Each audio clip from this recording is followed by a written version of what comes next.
I'm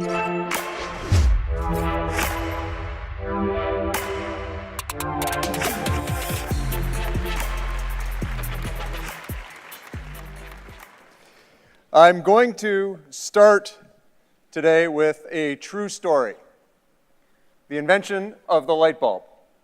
So we all know who invented the light bulb? Thomas Edison, right? Wrong. Two Canadians invented the light bulb. In 1874, Henry Woodward and Matthew Evans, Henry Woodward, a medical student at U of T, and Matthew Evans, an innkeeper, created the incandescent bulb. They got some seed funding from Canadian investors. It's starting to sound like a familiar story. They created their first incandescent bulb, and the Canadian investors got nervous and wouldn't give them any more funding. And then in 1878, a British investor came up with an incandescent bulb that was just as good as Woodward's and Evans. Not better, but just as good. And their lead was gone. And then enter Thomas Edison in 1879, who bought the patents from the British inventor and then approached Woodward's and Evans and offered them $5,000 for their patents in Canada. And the rest, they say, is history. Or is it? Because I believe the exact same thing is playing out here today in Canada. Canadians do not get credit for the innovations we create. We don't scale our companies to global dominance. And the worst of all, for all of us in this room, all the economic value created by something like the light bulb is bled out of our country. We all have an obligation as people, including myself, that love this country, love what we stand for, to make sure we stop the century plus now of leaking economic value to foreign powers. In 2007, I set out to create a new telecommunications company. At that point, I'd been in business for about 10 years. In telecommunications, I'd started a number of telecommunications companies in Canada, selling service to consumers, selling services to businesses. And an opportunity came up through a long consultation process to create a new wireless carrier. So the government looked at OECD report after OECD report saying Canadians are paying some of the highest prices for cellular service in the world, and we had some of the lowest customer satisfaction levels, meaning Canadians did not like the service they were getting. Sound familiar to everyone in this room? So I set out to create a new wireless carrier, and I, at that point, as I say, had some business experience, so I was pretty confident in my ability to get it off the ground. But I horrifically underestimated the barriers to competition in this country. The barriers to competition are extreme. Some of them are structural, historical, and some of them are intangible, but they're there. And I've committed myself, since exiting Wind and having a little bit more time on my hands, to fixing these issues.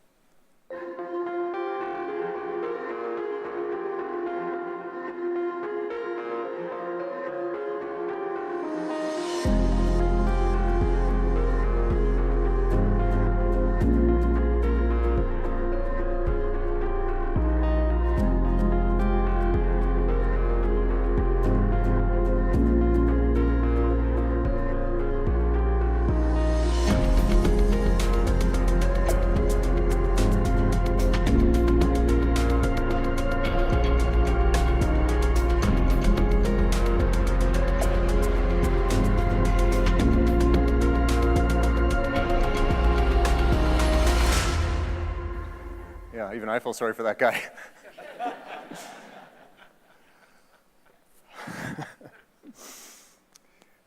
I really underestimated the barriers to bringing real competition to the telecom market in Canada. But what I've learned is that that challenge exists across the board. If we looked at Canada as a business today, and all of us as founders, entrepreneurs, business people in the room, business leaders in the room, if we looked at Canada as a business for a second, we'd be terrified to find out that one customer is 75% of our revenue. that one customer is, of course, the United States, where 75% of our exports go. Worse than that is that our one big customer doesn't need what we sell to them. They have at least 2 or 3 other sources of what we sell, 3 of our top 4 exports being petroleum-related and automotive. They don't have a need for it because they have domestic sources and other international sources. And very few people recognize that during the Obama administration, that was all about clean tech, the United States increased domestic oil and gas production by 70%. And going back to a Reagan-era mantra, the United States, since 1980, has marched towards energy independence and will achieve energy independence during the Trump administration, which takes me to the concern about automotive. We all know what Donald Trump's position is on automotive, and those jobs are at risk. So it doesn't look good if we look at Canada as a business for a second. We've got a colonial mindset that goes back to the early days and the foundation of this country. And remember, I'm saying all this, loving this country as much as everyone in this room, which is why I'm so passionate about it. We were a British colony. We were set up to do some light processing, resource extraction, and ship it off to a world power, being the British Empire. Today, we do essentially the same thing, but for the new world power, the United States. We underutilize our country's brand. Thanks to our current government, we have probably the best brand in the history of our country, globally. We're really, really well liked. So why aren't we selling Canadian aggressively on the world stage? And lastly, our business culture is fundamentally un-Canadian. We pride ourselves on being open and diverse, and yet our business culture is inward-looking and really backward. We pride ourselves in being early adopters, gay marriage, minority rights. We are progressive early adopters, but then why is our business culture so staid and traditional? We have a sense that we are certainly rugged, with a spirit of adventure, but our business culture is historically timid and risk-averse. And lastly, and most importantly, we are known the world over for our kindness, our decency, and our generosity. So why are our homegrown entrepreneurs savaged if they fail and rarely celebrated when they succeed? These are our challenges, in my opinion. The aspiration gap is summed up in an Economist article circa 2005 that was a profile on Canada in The Economist saying what an amazing place we are. And the headline was, Canada, go for the bronze. That we love second and third and fourth place. We're subscale. We all know that. So we should be fast and nimble, but yet we're slower than a lot of countries that are much bigger than we are.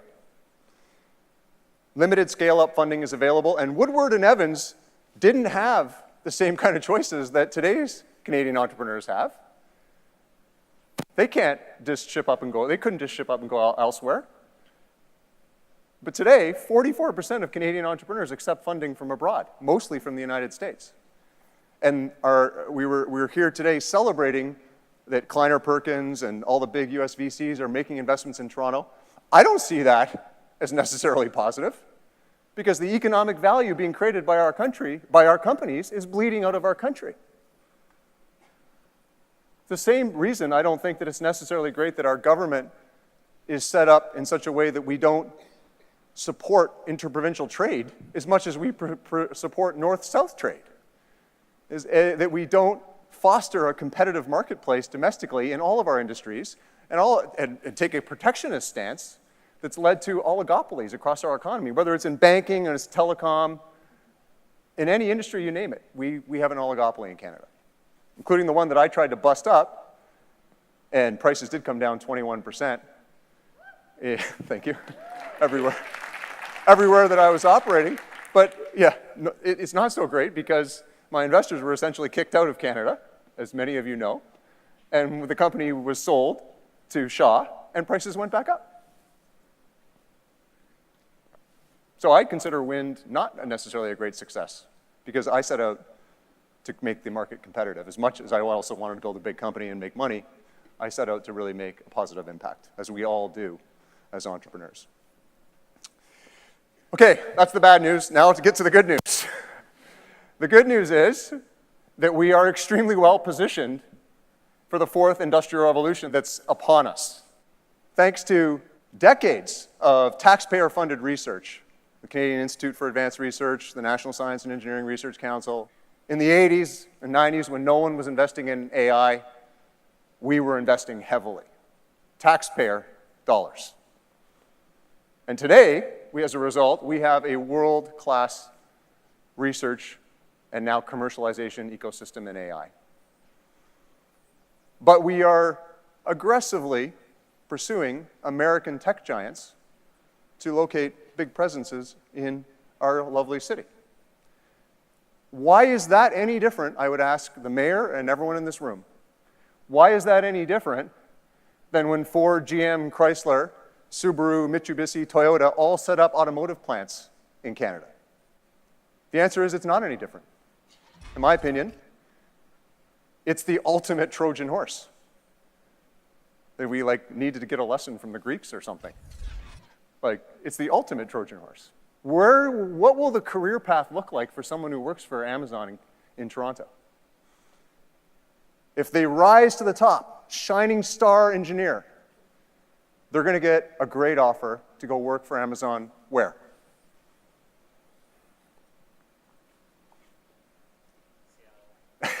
Seattle. Thank you. Yeah, that's what's going to happen. And meanwhile, our amazing AI-enabled startups all across Canada who are starving for how many people are starving for great engineers in this room? Show of hands, how many people are trying to hire great, and how hard is it?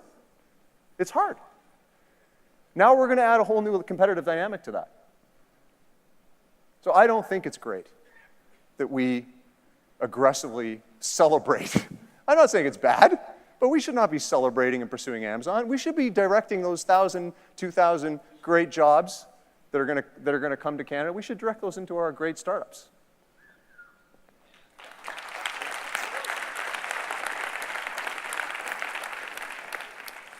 So we're on the precipice of history repeating itself, is my point. Whether it's Woodward and Evans in the late 1800s, or it's decades of our automotive industry becoming subordinate to foreign multinationals. And yet, I ask myself all the time, why is there not a Canadian car? Why is there not a Canadian car? We have per capita all the same ability as Michigan to create great cars. So why do we not have a Canadian car that we build here using all of our expertise and capabilities for export? We got to stop thinking like a colony. So I think we're going to win, and that's why I created How We Can Win, and I'd love you to join the conversation at How We Can Win, because I think we can win, but we've got to first embrace competition. And what that means is, I'll give you one quick story, two quick stories about competition. When the Canadian government set up the wireless auction in 2007, which I participated in with Global Live, and we won the spectrum to create wind, the United States was running an auction at the same time. Guess how many Americans wrote to their government in support of competition in wireless? The answer is 250,000. 250,000 Americans. So you would think that means 25,000 Canadians, our 10% rule, 10% population, 25,000 Canadians would write to our government and say, I think this competition coming in wireless is a pretty good idea. I'm tired of getting ripped off by Bell or Rogers or TELUS. I want competition. Guess how many Canadians wrote to our government? Anyone want to take a guess? Exactly 4.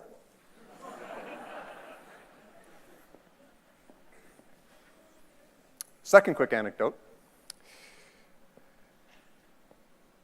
We all know that our beloved Maple Leafs, as well as our beloved Raptors, are owned by both Bell and Rogers. MLSE, Maple Leaf Sports Entertainment, owned majority by Bell and Rogers in a partnership. I'd ask all of you to think about the likelihood that the CEO of AT&T and the CEO of Verizon would get together in a boardroom, partner, and go and acquire together the most valuable sports franchises in the United States. There would be a riot. They wouldn't even want to be in the same room together to have anyone speculate that they might have talked about cooperating in any way. But it's completely normal in Canada. In fact, those two CEOs did a press conference together to announce the acquisition of MLSE. I don't fault them, because if I was in their position, I would do the exact same deal, because that's the way Canada is set up. And that's what we have to change. So I'm not being critical here today of any of our oligopolies, because I think they are extremely well run. But they are not well run to foster long-term prosperity for our country. We got to double down on winners. Once somebody proves they're a winner, we've got to support them. It's like,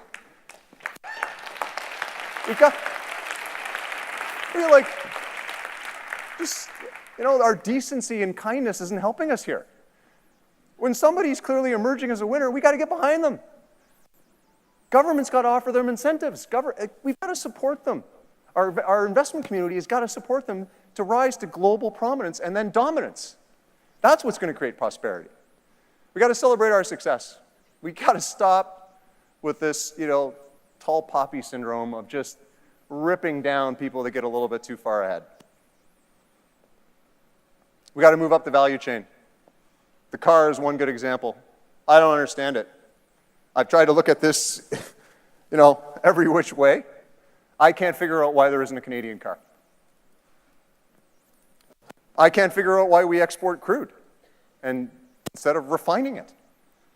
I mean, we in this room are largely in the technology sector, which is, unfortunately, growing, but it's only 6%, 7% of our GDP. The Canadian economy isn't about technology today. It needs to be about technology today, but it's not today. So why don't we move up the value chain with clean energy, with clean technologies, and refine our energy and export it as refined? I don't know. The last three there are so obvious. Our innovation and trade policies have got to evolve. We've got to be put in a position where our emerging companies can win. We got to stop leaking our talent. We all know this. It was discussed today at various points. We got to stop leaking our great talent. And we got to harness and commercialize this amazing AI research that we've been doing for decades. But we got to commercialize it in a way that the economic value does not bleed out of the country as it is done in so many industries throughout our history. We got to do it in a way that creates economic prosperity here. And I don't believe we're on that track right now, which is hence why, as I let the mayor know backstage, I'm going to be sending him a letter saying, I strongly object to us rolling out the red carpet for Amazon. And here's some amazing successes that we all are aware of. We've got so many going on. But D-Wave, the world's first functioning quantum computer, show of hands, everyone who's familiar with D-Wave in this room? Okay, so, maybe 10% of everyone. It would be 0% in other rooms that I've spoken to. But D-Wave is the first working quantum computer. A Vancouver company that's unfortunately got mostly foreign investment now. But it's been purchased for $35 million range by Google and by NASA. And for some reason, there's no Canadian customer, starting with the Canadian government. Why isn't the Canadian government buying a D-Wave machine and building an ecosystem around that? We talk all these great strategies about innovation. Our ministers, Baines, and our Prime Minister, Trudeau, talk so much about innovation, but they're not just these are just straightforward tactics. This isn't like brilliant strategy by Tony Lacavera. Wow. This is so straightforward. government procurement. Why aren't we buying from these companies? When we run government procurement processes, it's still safer for government to buy IBM. Well, that doesn't help us long term. It's still safer for government to buy Cisco. That doesn't help us long term. Sure, it creates jobs in the short term. It creates short-term economic value. But it doesn't solve our long-term structural problem. So I think that government needs to evolve to celebrate these successes by buying their products. And there's a big list. This is like a few, but we all in this room know how many great companies many of you in this room are part of them. There's some great stuff going on here. We got to get behind it and buy it. And as Canadian consumers, why aren't we buying Canadian? In fact, why isn't our government saying, let's buy Canadian? It's not, the US administration isn't shy about saying that. And that puts us on the defensive. And we go into the NAFTA negotiation on the defensive. Instead, we should be saying, oh, our product is way better, and we're going to buy Canadian. And we're going to export it. And we're going to make it a globally dominant technology. And we got every ability to do that. And I hope that we do embrace it and make Canada the best country long term. Let's go for the gold. Thank you.